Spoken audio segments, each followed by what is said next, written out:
That's a thing a lot of people don't realize is like back in the day, especially like early rap game, you weren't just going to play at, what's the random theater that you would play in LA? What's like a big theater? I'm trying to think. The Orpheum or something like that. The Wiltern.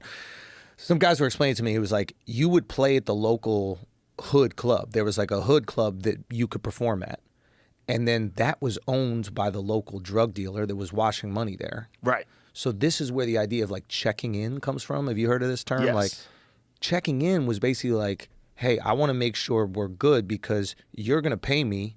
And if I don't check in, you might rob me because you're putting me up at the hotel and you know everything that's going on and you're a drug dealer. So you don't play by the rules. Right. When you come to Houston, you're checking in with certain people. Mr. Prince. Yes, sir. Mr. Prince. Yeah. You don't got to check in, Joe. You got to check in, say hi. Joe don't got to check in. I'm not in that business. I say hi.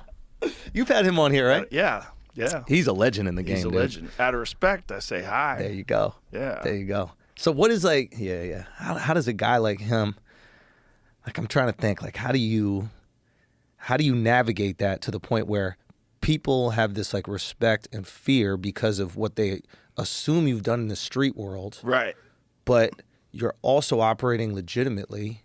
Yeah. And nobody can get you. They try. They try. Boy, they tried with him many times. And do you think they just give up? I don't think they have anything. If they had something, they would have brought it. If they have something on a guy like that, they try to get him. That's the thing. But he's clever. Oh. He's playing many levels. He's like one of those dudes. You ever see a chess tournament where a guy walks in and there's 10 different players and he just walks and goes to each move and goes to the next board and makes a move, goes to the next board, makes a move, then he beats everybody? Yeah. Yeah. So where does a guy like that learn that? That's what I'm trying to understand. Streets. Yeah. He learns that, it's all about keeping people close. Yeah. Respect. Yeah. Giving respect, getting respect. Yeah. Making sure that, you cover all your statements.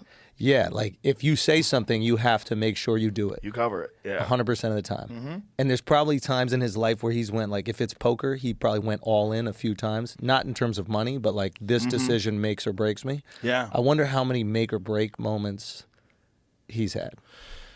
Well, it depends on what's actually true and what's not true in terms of accusations. Because if some of the accusations are true, that kind of covers things.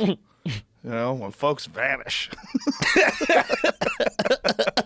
When someone does abracadabra, see you later. Folks vanish. Yeah, that's effective.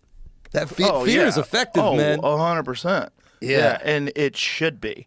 Because, listen, all the shit that's going on right now in the world, in America, we get so soft and we think none of that shit's going to happen here.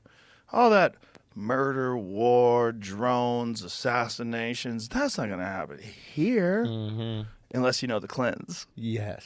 Unless you know some shit. Yes. Unless you know some shit about old Bill. And then you wind up shooting yourself in the chest while hanging from an extension cord. Wait, did that happen? Oh, yeah? You don't know that guy? Shot himself in the chest. Joe, that seems really hard to do. With a shotgun. How do you do such a thing? While you're hanging. This is a guy that brought Epstein to the White House at least 7 times. What's his name? We'll find out. So they found him at a ranch 30 minutes from his house, hanging by an electrical cord from a tree with a shotgun wound to the chest.